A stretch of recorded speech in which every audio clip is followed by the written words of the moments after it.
Start out rolling on the glutes, the upper outer sort of quadrant of your glute, just a big outside part of your butt, upper outside part. And you want to start out kind of slowly rolling up and down and then sort of roll side to side.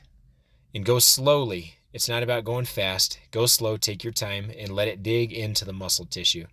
On the back, notice how I started in the middle of my back and moved up from there. Don't roll your low back on the foam roller. It's not a good position. It bugs a lot of people's low backs. It's too much leverage against your low back. Keep it on the middle to upper back like I just did. Now you roll on the hamstrings. Start out going up and down, kind of slow.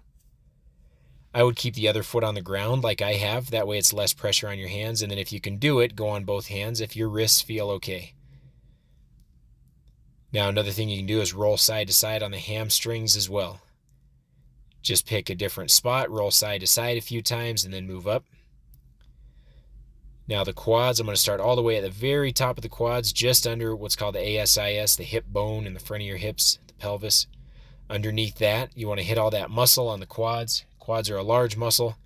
Now if you hit a sensitive spot, just hold it there. As they say, camp out there. You can hold it for 10 seconds, 20, 30 seconds, and then roll around, find another sensitive spot, and hold it on that spot.